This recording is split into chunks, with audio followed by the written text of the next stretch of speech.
We've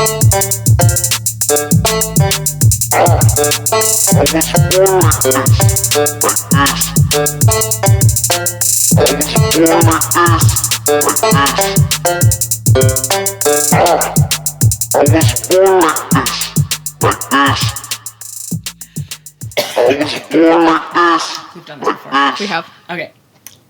Welcome to Queerdaho. We're here. We're queer. We still don't care if you're straight. Yeah. Good for you, I guess. Oh, are you talking about the Straight Pride Festival? Oh, who isn't? Oh, talking about honey, I have tea on that one.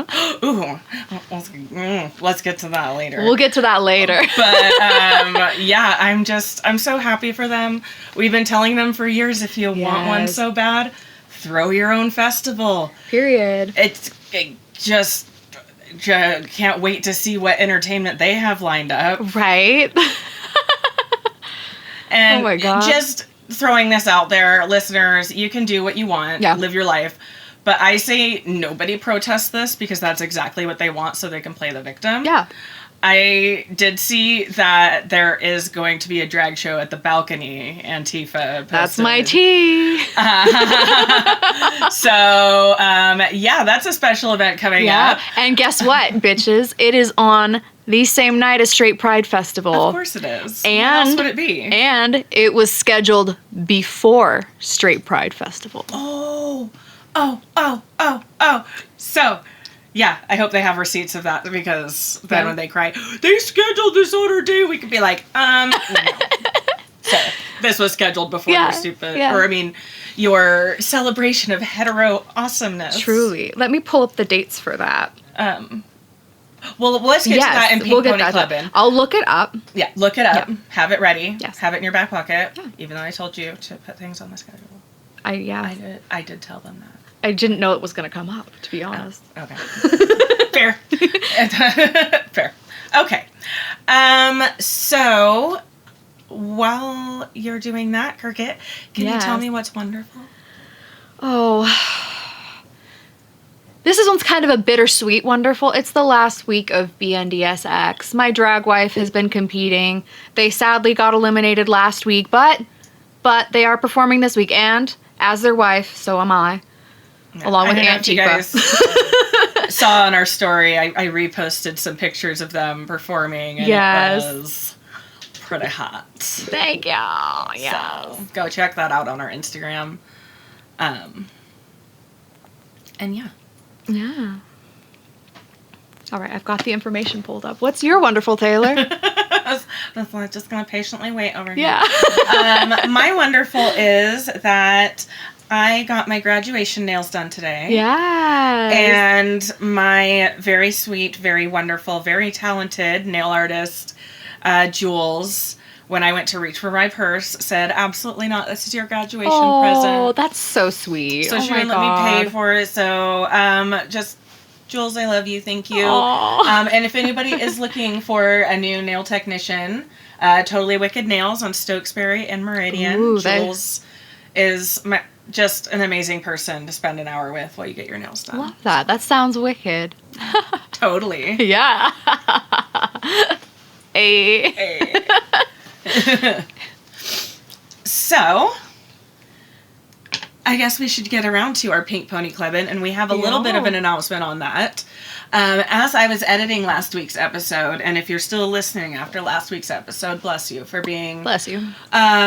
Loyal, because even I was bored trying to edit through this portion of the podcast. Oh, we've been trying. I was like, just move it along. Yeah. So, this is a learning experience for us. It's an educational podcast all around. Yeah. So thank you for your patience while we are learning how to do this. While we iron out the kinks. But we decided that everything that is ongoing, including the monthly, bi-weekly, what have you groups that we know about so far, we have put on our calendar on our website. We have a website. Yes, it's queerdaho.wix.com/queerdahome. Yeah. Or if you don't want to type in all of that, you can go to our Instagram profile, Our link tree is in our bio, Yep. and that will be the top link. It says Queer to Home. Yo. So we now are on the web. There is Yeah. a calendar section that is a live update of our Google Calendar.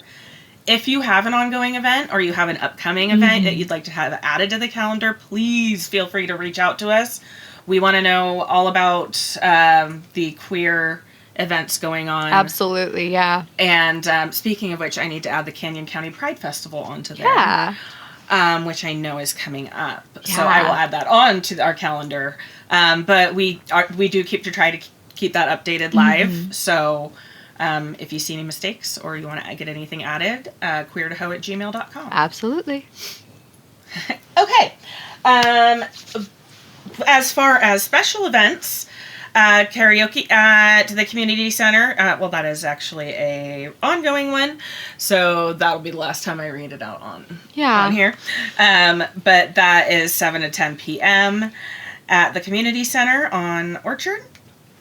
There is a trans history celebration on the 17th from 10 a.m. to 1 p.m. at the community center.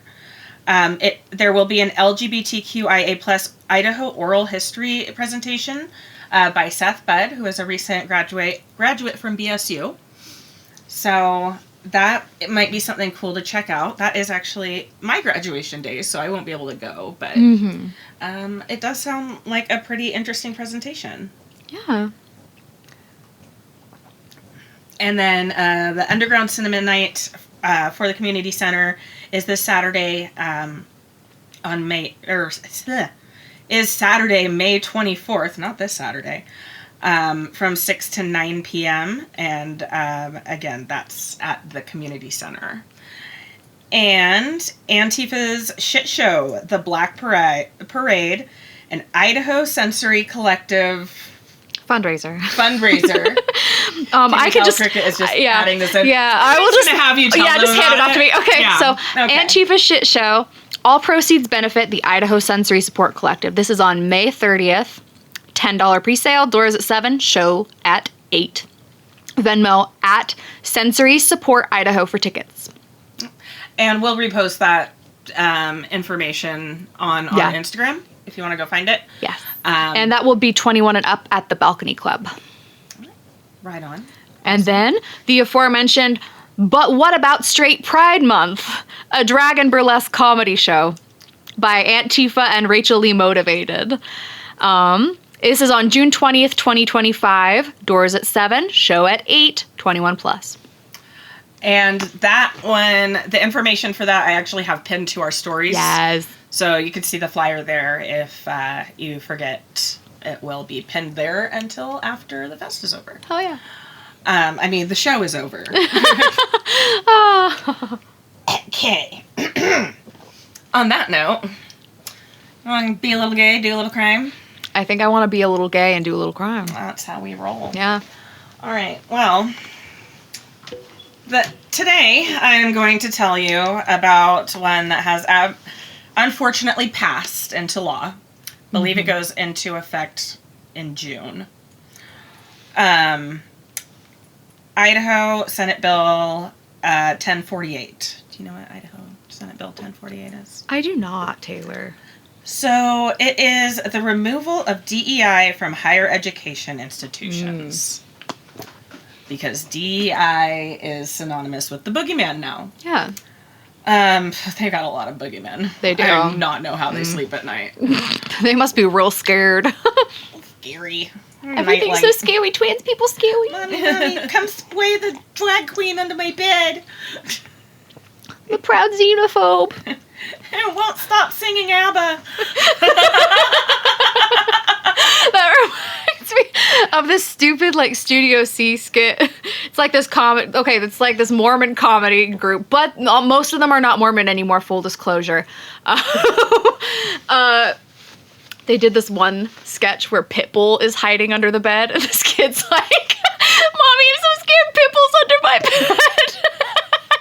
And he just comes out and starts singing. Oh, yeah. Yeah, exactly. Wave it up, wave it up. Period.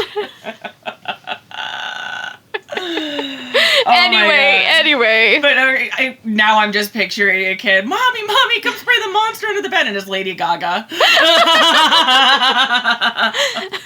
Friends with a monster. Oh my God. I performed that song last week. Of course you did. Yeah. Shout out to Alex Conundrum. That's my drag wife. We love you. I love you, wifey. Anyway, let's go. Anyways, so statement of purpose for this one's a long one. So, I'll join suit. You're welcome for the worst ASMR ever.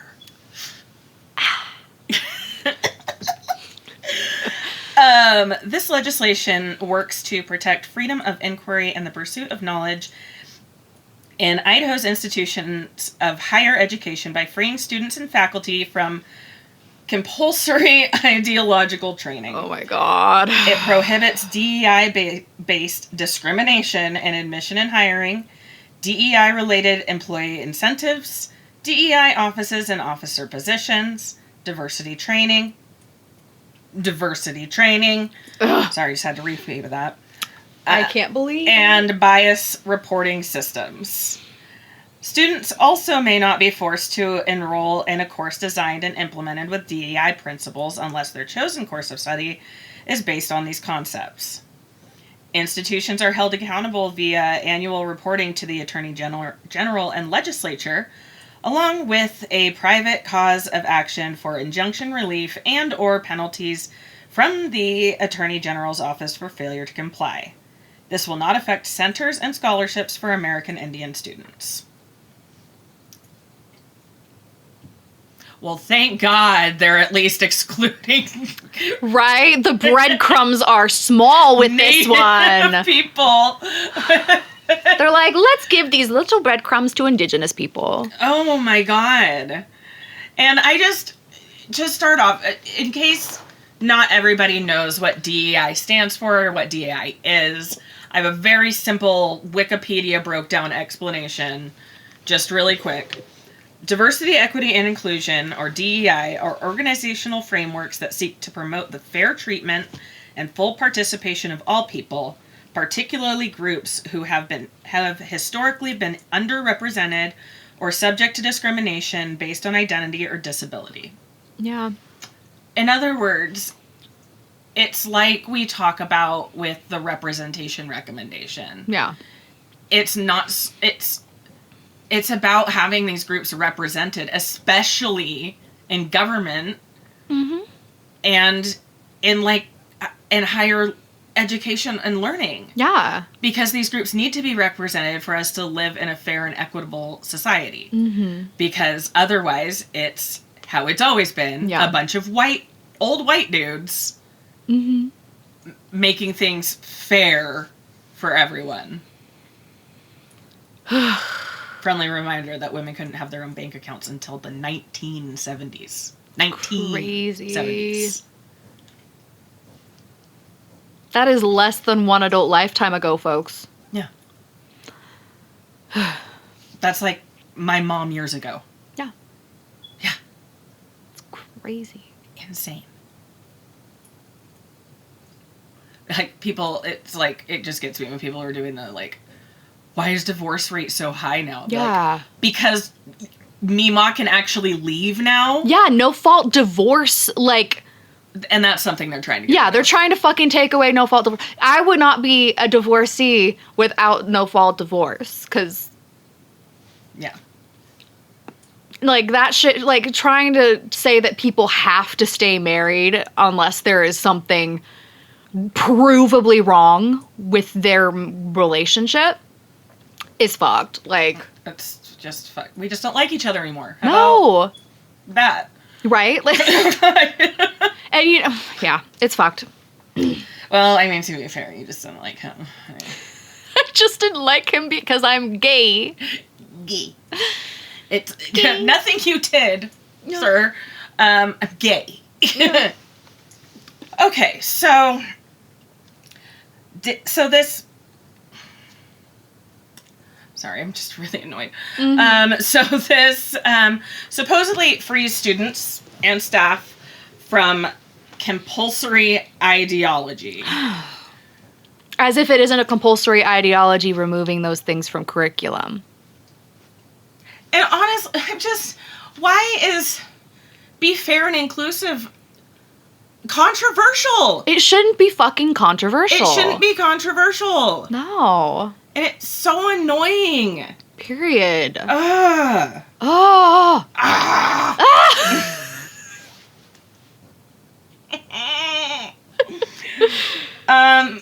This is why we have to cut so much out. So conservatives think that DEI prevents, so this is like the general feeling from what I gathered from articles and from general idiots screaming about it on every news article about DEI on the internet. They think that it prevents men, and particularly white people, from being hired in favor of hiring, say, a woman or a person of color. Yeah.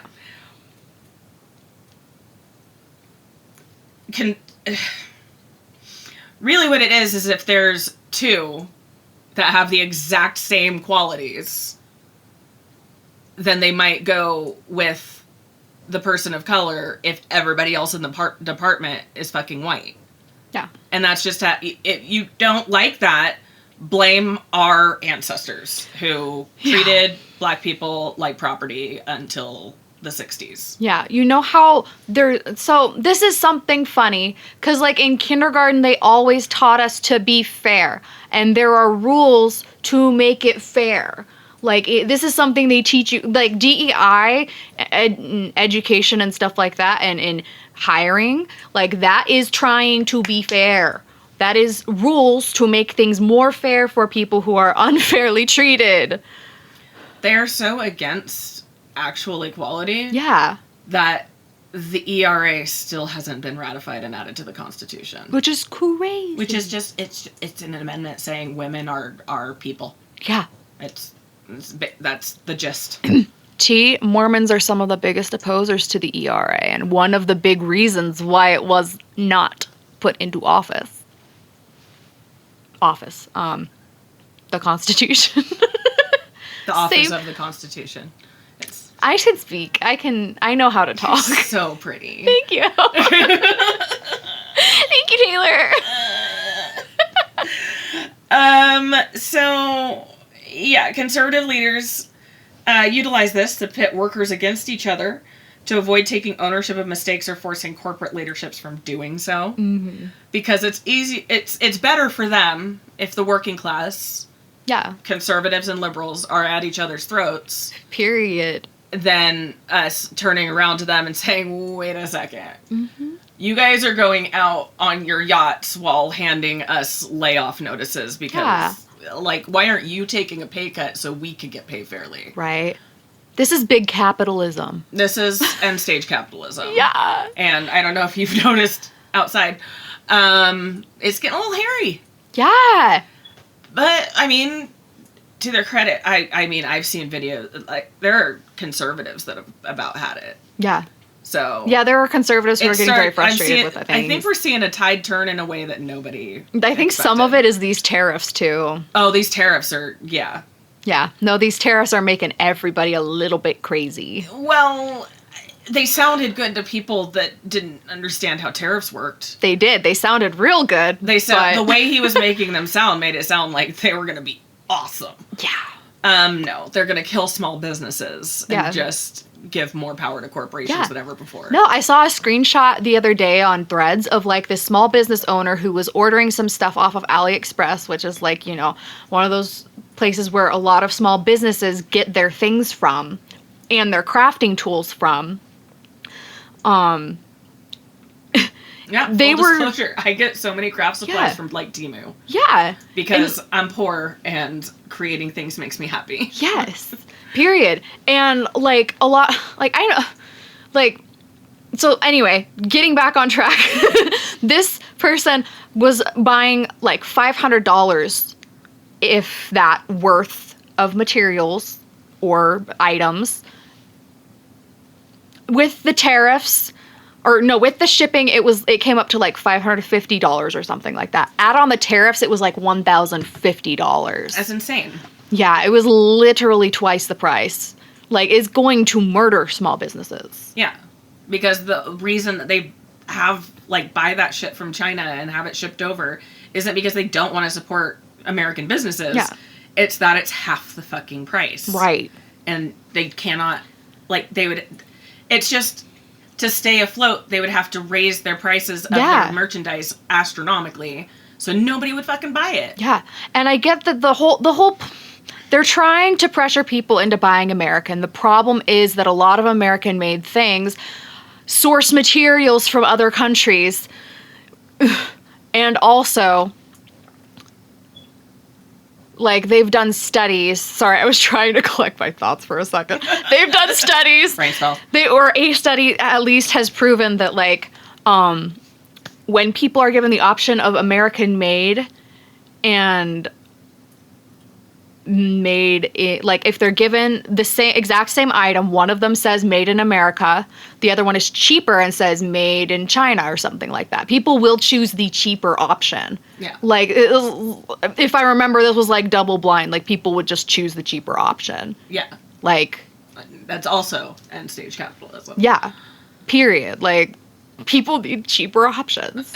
If you're gonna hoard the wealth at the top 1%, and give us scraps that we have to try and live off of, like, we're gonna try to spread our scraps as far as they'll go. Yeah. Like, if we can afford to feed ourselves and, God forbid, afford some cheap shit on Temu that makes us happy, we're gonna fucking do it, because life is horrible and hard, and we deserve some dopamine. Yeah. Yeah. So that's me on my soapbox. Yeah. But anyways, back to what we were talking about. So yeah, it's likely to set equal rights back by decades. Period. And it's gonna create poorer working environments and conditions for all workers. Yeah. Including white men. Because it's going to create division. It's going to open... It's opening the door wide open for harassment. Mm-hmm. Because you don't have any diversity training. So people can be racist as fuck, and somebody complains about it, and they'd be like, oh, they could claim plausible deniability. Yeah. Oh, we don't have training against this. How is he supposed to know that I was racist? There you go. Like, period. Which is endgame. We know this. Yes. But, and it's going to cause poor working conditions. They think they have a labor shortage now. Nobody's going to want to work under those conditions, and nobody's going to. It's 2025. Yeah. And we can't forget that there's other factors here. Like, we're going to run into a major labor shortage soon between, like, the economy and the tariffs and, like, the end of DEI and the shit that they're pulling with immigration and, like, starting to pull citizens and people who have visas and, like, brown shipping. People. Yeah, they're just shipping people off, and they're just shipping off brown people, and they're trying to isolate us from other countries. Yeah. They're trying to make a white utopia. I don't see how you could interpret it any other way. Yeah, like, when you look at the game plan, the pieces all fit together.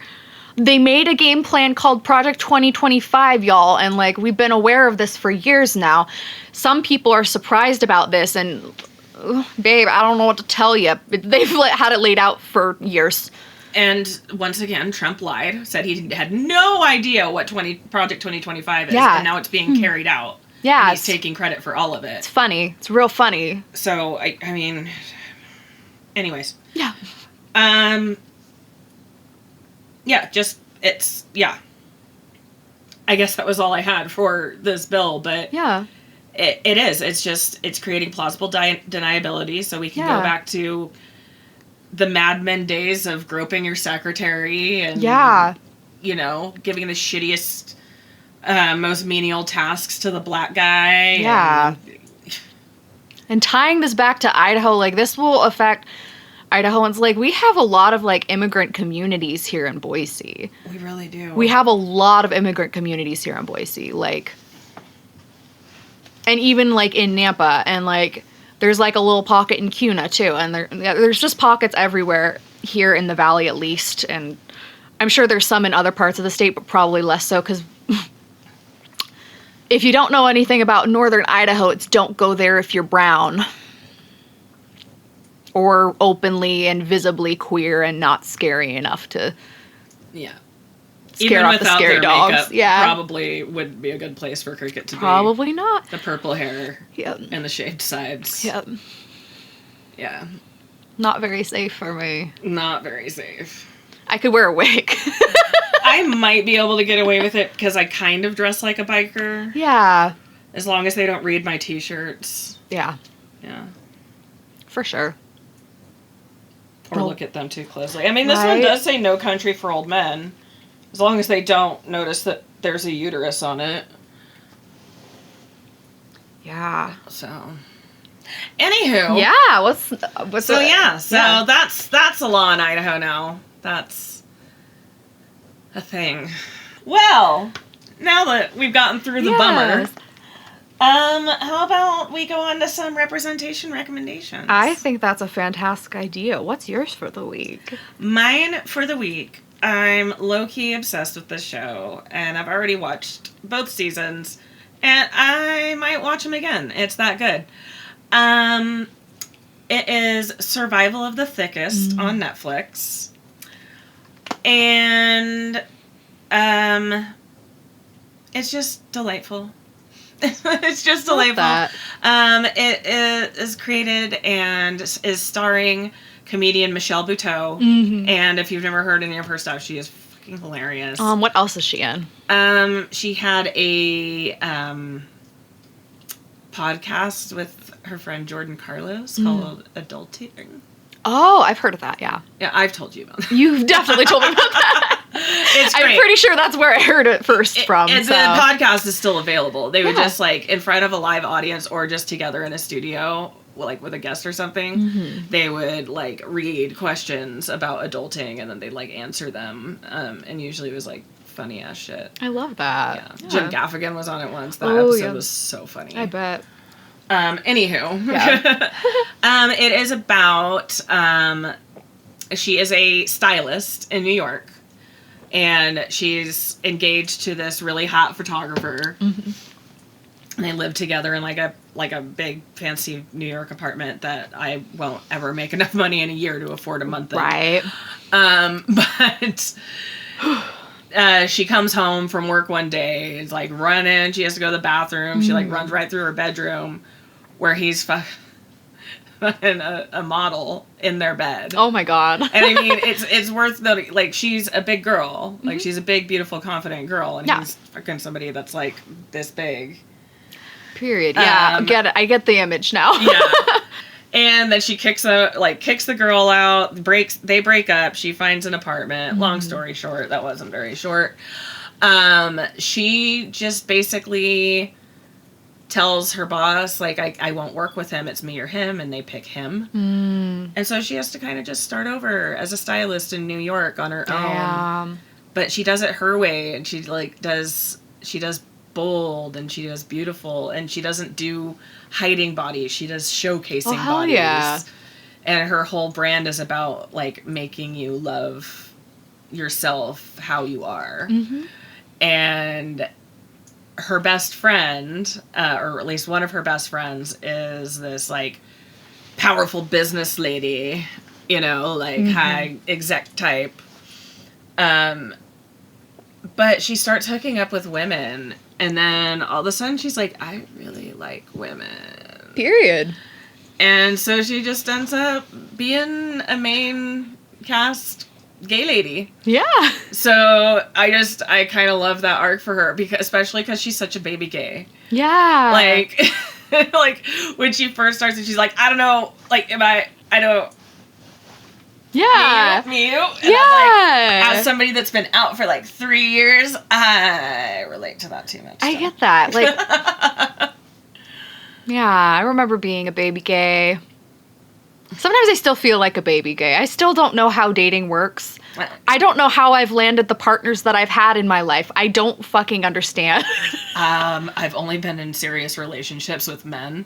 Yeah. So maybe it's that nobody treats me poorly and expects sex from me. So yeah. maybe, I don't know. So I'm like, oh, I guess we're just friends. Yeah.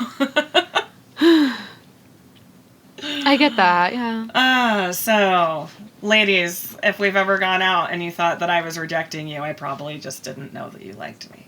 Yeah. Sorry. Okay, Cricket, what is your recommendation? My recommendation is Drag Race Season 17. It's not a song.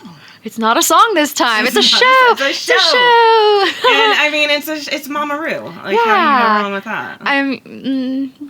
Well, RuPaul's a little problematic, but she goes back and forth, but yeah, we love what she's created. And maybe in 20 years we can separate the art from the artist and truly, like, celebrate Drag Race. Anyway, Drag Race Season 17, I just finished it with my drag wife, and some of the, I don't know if y'all have watched, if y'all have watched Drag Race, you'll know, like, a lot of what people watch it for is kind of the drama. This season, there wasn't really a whole lot of drama, I'd say. I haven't really watched a lot of Drag Race, so I'm probably going to drop a few other seasons down the line on the podcast as recommendations, as I watch them. Because, like, I don't know, like, I feel like since I'm into drag, I need to, like, know my history. Know my culture a little. Know my culture. And I've watched all of Dragula, so don't at me. I'm a drag monster that's watched Dragula. And that's not to say that you're not a valid drag monster if you haven't even watched Dragula, just to be clear. But, yeah, Drag Race Season 17. It's a pretty good one. I'd have to say my favorite cast member this season was probably... See, I really liked Acacia Forgot. I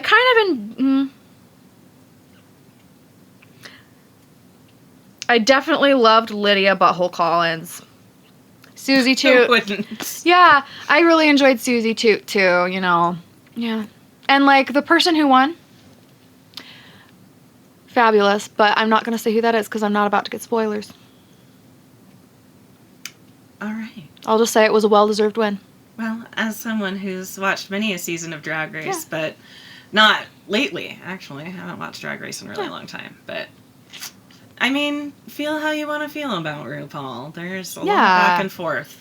There is a lot of back and forth. And we welcome the discourse in our comments. We do. Go ahead. Message us, too. You could just argue with us in our message. Argue with us about it. Call me dumb and ignorant. Yeah. Tell me how trashy I am for hating on RuPaul. Like, tell me what I should have known. Yeah, period. But yes, we welcome all opportunities period. For learning. Yeah. Well, speaking of learning, I would like you to tell me a little story this week. All right. So our Sapphic salute this week. And I don't really have a ton to say about her. I feel like this is a person who really speaks to herself, for herself the most. And so I'll just say to herself. She really speaks for herself. And yeah. So our Sapphic salute this week is Vivian Wilson. She is a transgender icon and personality. She is located on, you can find her on, like, Instagram. You can find her on Threads. I don't know if you can find her on TikTok. I don't really use TikTok much anymore, but you can definitely find her on Instagram and Threads. She is, dun dun dun dun, the estranged daughter of Elon Musk. And she is always talking shit about him and what he has done to, like, their family, the world, all that shit. She spills all the tea. And she just stands proudly for transgender people everywhere against her father and calls him out on his bullshit. And I think we need a lot more of that in the world. We need more people in the world that just call out Elon Musk and Donald Trump and all of their friends for the bullshit that they are pulling, especially high-profile people. I just love that for them. Yeah. And I will say she hasn't even made a cent of money from being famous now. Like, she's gone viral on Threads, and, like, she was recently featured in Teen Vogue. She did a whole interview there. That was her second public interview. Her second public interview was Teen Vogue. That's fucking crazy. Like... That is pretty crazy. Yeah. Yeah. Like, that's just iconic. And, you know, if you see, like, the pictures of her, like, she wears, like, this cute blazer and, like, this, like, suit pants. She just looks super duper cunty and, like, very business-like, but also, like, that's right, bitches. Like, fuck Elon Musk. like, she's just iconic, and I love her. Please check her out on Threads. Go give her a follow. Yeah. And I'm just going to throw in a bonus salute for everybody out there that's helping to tank Tesla stock. Period. Period. That's off to you. Yeah. Well, but, I mean, standing up to your famous father like that. Yeah. Like, out in public in the media, especially at the peak of when he was, like, getting power. Yeah. Like, took some cojones. It takes a lot of guts, and he is, like, isn't he the richest man in the world now? Or he was before his stocks started tanking? I think so, yeah. Yeah, I don't know if he's still the wealthiest man in the world, but that's just fucking, like, having the guts to do that. Like, she must have had a very strong mother who raised her very well, because she hasn't, like, really... Like we know Elon Musk. We know what kind of dad he is. We've seen him carting around X and, like... Didn't he just cram, like, 75 of his offspring into the Oval Office or something like that? Probably. Like, for a photo op. I haven't heard about that, but yeah, no, he does have about 75 children. That is I'm true. pretty sure he doesn't even know all of them by name. Yeah, no. Vivian Wilson she, like, literally found out about her most recently announced sibling from the internet. Like, her dad doesn't even fucking bother to tell the family when he's having a new kid at this point. Like, and again, like, she is estranged, so, like, there's that. They probably are not in touch. But, you know. Which do you prefer, Nick Cannon babies or Elon Musk babies? Probably Elon Musk babies just because of Vivian. Oh, okay. That's fair. As long as they don't, like, as long as she's the, like, sets the pattern. Yeah, and is not the exception. Yeah, I really do hope that she sets a pattern and that her siblings see her example of standing up to their father and take note and just distance themselves as they grow older and more able to do so. Yeah, absolutely. Which, let's be real, like, his babies with Grimes, except for X, he pretty much doesn't pay attention to, at least. So we know that. Anything that's not a photo op is uninteresting to him. Yeah. That's crazy. Or using his son as a human shield. Well, anyways, well, at least we know that one of his kids has broken free and sees him for who he is. So without further ado, Vivian Wilson, we salute you. All right. Oh, Cricket. It's time for us to give some sage advice. Yes. Let our little nibblings know about an organization. And this week, in the interest of higher education, we have decided to feature the National Association of LGBTQ plus journalists. Did you know that this was a organization? Because I sure didn't. I feel like I've heard of them. Yeah. Did you hear about them from me? I don't think I did. I think I've heard of them a while ago from, like, an article or something. Okay. But I don't remember what I heard about them. Well, since I'm graduating this year, my instructor set me up with a mentor. Mm-hmm. And she mentioned, this to me and she might want to help me get to the national convention so I can check it out. And I am really excited about them. I'm just going to read your...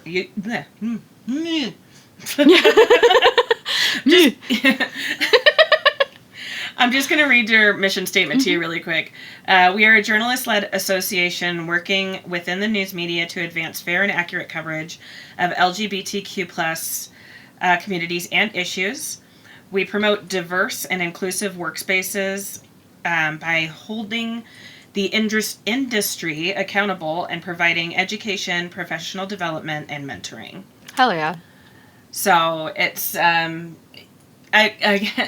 fairness, inclusion, equality. They're trying to get us fair representation in the news media. Yeah. You know, because the only time you hear about us is if we're like there's a pride event or one of us dies. Yeah. So don't you dare use my we're legs everywhere. As a scratching post. Anyways. Sorry. Podcat interruption. And podcat break. Sokka.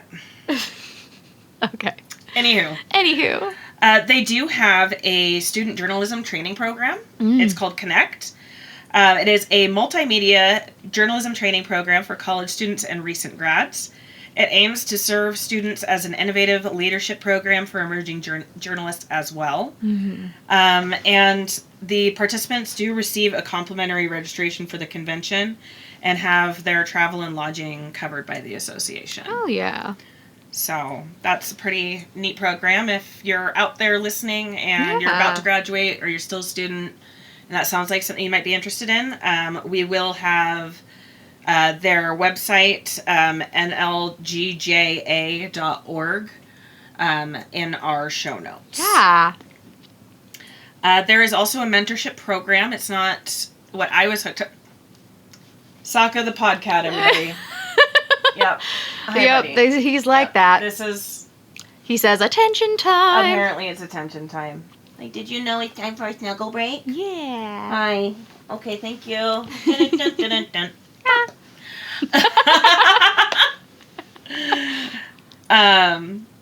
So not the same mentorship program, but through the association, the typical mentor-mentee relationship could include regular online and phone meetings, advice on career or schoolwork, a detailed career plan to help move mentee career objects forward, and professional networking advice, and so much more. The only qualification is that mentors and mentees must have a current membership to participate. And applications are open to current students, young professionals, and anyone seeking to benefit from a mentoring relationship. Hell yeah. Oh, that seems pretty legit. It sounds like a pretty good program. Yeah. Especially if you want, like, you've got a communications degree, but you've never worked in journalism. This would be an excellent program to kind of get your feet wet and learn how to... Actually, probably be a great program for us as we fumble through. Yeah, honestly, though, I was just thinking about that. I'm like, we're kind of journalists. Kinda. They also have a rapid response task force. It is a panel of working journalists from mainstream and LGBTQ media, and they answer to complaints about reporting seen as unfair or inaccurate by readers, viewers, listeners, and our peer journalists. Mm-hmm. So they keep an eye out for anything that is trying to demonize or villainize, people in the community, and say, hey, no, this isn't right. You need to retract this, or we need to, write a correction. Hell yeah. Something needs to happen because this is not cool. Yeah. So, thank you to that team. Yeah, hell yeah. We need a lot more of that. Yeah. Also available on their website, you don't actually have to have be a member to access this. Mm-hmm. They do have an LGBTQ+ style book. Ooh.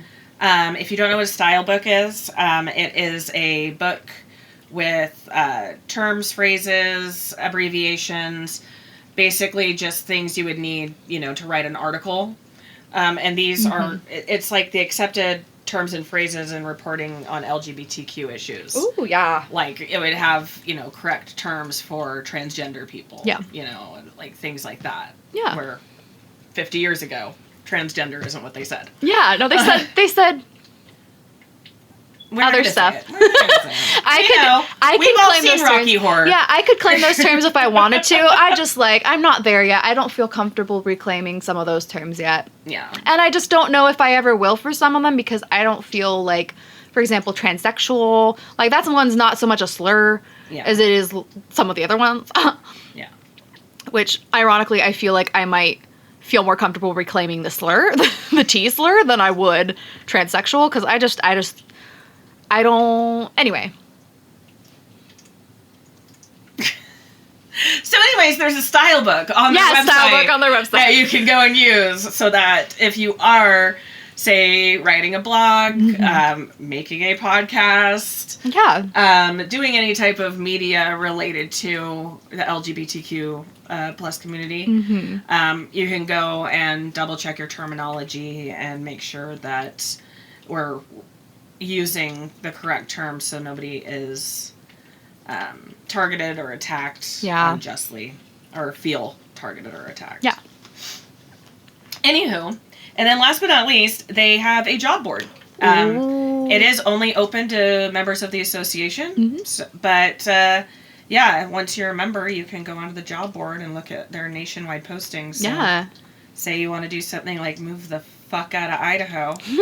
Period. If you're a journalist in Idaho, might be worth looking into.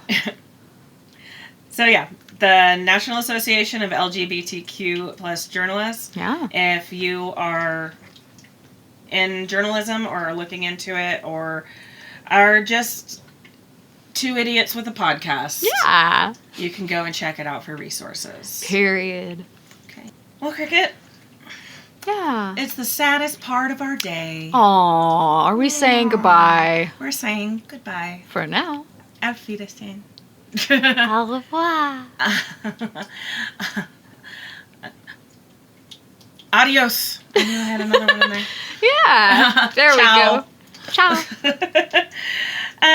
Once again, you can leave us a comment in the comment section. Reach out to us on Instagram, Facebook. Our email is queerdaho@gmail.com. Yeah. Please feel free to reach out with any questions, concerns, complaints, or corrections. Yeah. Or compliments. We especially love those. Ooh, yeah. Don't forget to drink water. Yes, drink so much water. Do skincare if you're into that. Take care of yourself. Yes. Take care of yourself. Your body is a temple and not the religious kind. If my body's a temple, it's the temple where tables were getting flipped around. Yeah, period. Yeah, I identify with that, Jesus. I identify with that, Jesus. Put that on a t-shirt. Oh, yeah. I identify with that, Jesus. With just a picture of Jesus flipping a table onto some guy, like... Anywho, and again, maybe self-care. We could make that merch. We could hire an artist to... Yeah, anyway. We'll if discuss you're an that artist later. that would like to design a Jesus flipping tables merch for us, please reach out. And, guys, take care of yourselves, take care of each other. Yeah. Until next time, we're here. We're queer. We're taxpayers, bitch.